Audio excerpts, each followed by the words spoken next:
Somewhere along the winding mountain paths of China, where mist drapes the cliffs like breath upon the world, a bell tolls once, deep, resonant, infinite. And there, through the veil of dawn, stands a figure of quiet grace. Her robes flow like water. Her eyes hold the calm of ages.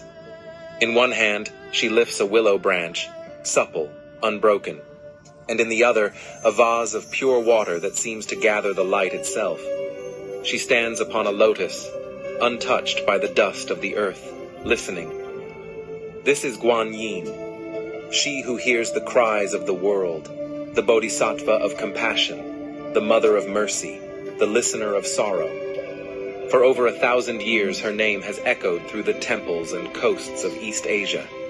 She has been called upon by emperors in marble halls and by mothers in candlelight. Her image rests in porcelain, in ink, in bronze, yet her true form is made of compassion itself. But her journey was not born in China. It began far to the west, in the ancient heart of India, where another name first carried her light across the world. Before she was known as Guan Yin, she was Avalokiteshvara, the Lord who gazes down in compassion. In the Mahayana Sutras, Avalokiteshvara appears as one who refuses the peace of nirvana until all beings are free. While others sought release, he vowed to stay, to walk the world's burning roads, listening for the cries of those still bound to sorrow. In the Lotus Sutra, he is called by those in peril, a traveler lost at sea, a prisoner before the blade, a woman in childbirth, a merchant surrounded by demons. Whoever calls upon his name with sincerity, the sutra says, he will hear and he will come. This promise, that a divine being listens, moved hearts across Asia. As Buddhism journeyed along the Silk Road during the Han Dynasty, 1st to 2nd century CE, Avalokiteshvara's image entered China. But to take root in Chinese soil, he would have to change.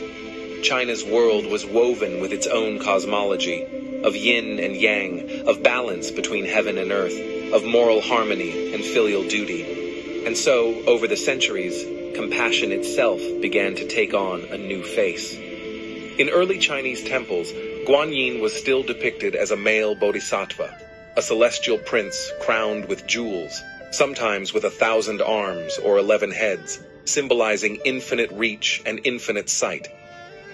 But by the 9th century, something subtle began to change. The face softened. The crown gave way to flowing hair. The robes became lighter, more fluid. The posture maternal, serene. The compassion that once gazed down now seemed to embrace. By the Song dynasty, Guan Yin had become unmistakably feminine, the compassionate mother of all beings. Why this transformation? Perhaps because in Chinese culture, compassion had long worn the face of motherhood, gentle, enduring, without pride.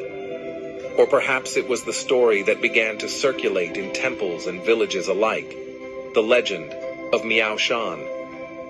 Once, it is said, there was a princess, the youngest daughter of a cruel king. When her father demanded she marry for power, she refused, seeking instead a life of virtue and meditation. Enraged, the king had her executed. But at the moment of death, her spirit blossomed into light, and she was reborn upon Mount Putuo, the sacred island where sea and sky meet. There she attained enlightenment, becoming Guan Yin, the one who listens to all suffering. In Miao Shan's story, Buddhist compassion merged with Confucian filial devotion, a bridge between worlds. Guan Yin became not just divine, but deeply human, a daughter, a martyr, a savior, and a healer. And across China, people began to whisper, "She hears us, because she was one of us." By the Ming and Qing dynasties, Guan Yin had become more than a bodhisattva. She was the beating heart of popular faith. Her temples stood on mountaintops and riverbanks, her statues in homes and markets, even on the decks of ships that braved the South China Sea. Pilgrims journeyed to Mount Putuo, where legend said she once appeared to save a shipwrecked merchant from the waves. There, at sunrise, devotees left lotus flowers and whispered their hopes into the wind, for safe journeys, for sons, for mercy in unseen trials. Guan Yin's image appeared in endless forms, sometimes seated in the pose of royal ease, one leg dangling as if ready to rise and help, sometimes holding a vase of pure water and a willow branch, symbols of healing and flexibility. And in her most awe-inspiring form, the thousand-armed Guan Yin, each hand bearing an eye, so that she may see all suffering and reach out to all who call. In porcelain and scroll, in wood and ink, she entered every corner of Chinese life. To mothers, she was protector and midwife. To sailors, guardian of storms. To scholars, a symbol of wisdom's tenderness. In the flicker of every household altar, the people saw a reflection of their own longing, that someone, somewhere, was listening. As dynasties rose and fell, Guanyan's light crossed the seas. In Korea, she became Guan Yum, her compassion flowing through mountain temples and island hermitages. In Japan, she was Kannon, protector of travelers, her name carved into the 33 Kannon temples pilgrimage route. In Vietnam, she was Quan Am, worshipped as the gentle mother who rescues all beings from the ocean of suffering. Everywhere she went, she changed in form, yet remained the same in spirit, a mirror of each culture's deepest idea of mercy. In modern times, her image towers again, from Hong Kong's Tis Shan Monastery, where a 76-meter statue gazes out to sea, to the small altars in hospitals and prisons, where candles burn quietly beside photographs of loved ones. She belongs now to no single faith. In temples, in art, in the stillness before sleep, Guan Yin endures. A symbol not of doctrine, but of the universal need to be heard, understood, and comforted. What is it about Guan Yin that endures when empires vanish? Perhaps it lies in the meaning of her name, she who hears the cries of the world. She does not promise to erase suffering. She promises something deeper, presence within it, to listen, to act, to offer mercy as the most human of divine acts.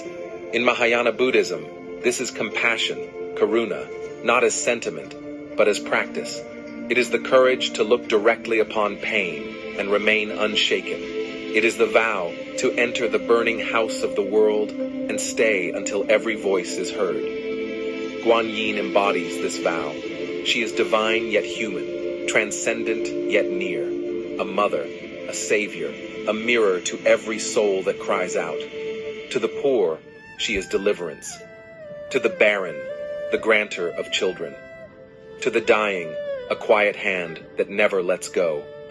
Even now, in the noise of modern life, her silence speaks. Her image stands not only in temples, but in art, in memory, in the faint echo of empathy that survives in each of us. From the sands of India to the mountains of China, from scroll to porcelain, from prayer to silence, the story of Guan Yin is the story of compassion becoming human. She began as Avalokiteshvara, the Lord who looked down. She became Guan Yin, the woman who listened up. Her transformation reveals the heart of Chinese civilization itself, the blending of philosophies, the moral gravity of listening, and the beauty of change born from empathy. And so, when the bells chime at dawn and the incense curls in the cold air, imagine her standing there, on a lotus that floats above sorrow, eyes soft but alert, hands open in blessing. She is Guan Yin, the goddess who heard the world cry and who still hears it even now.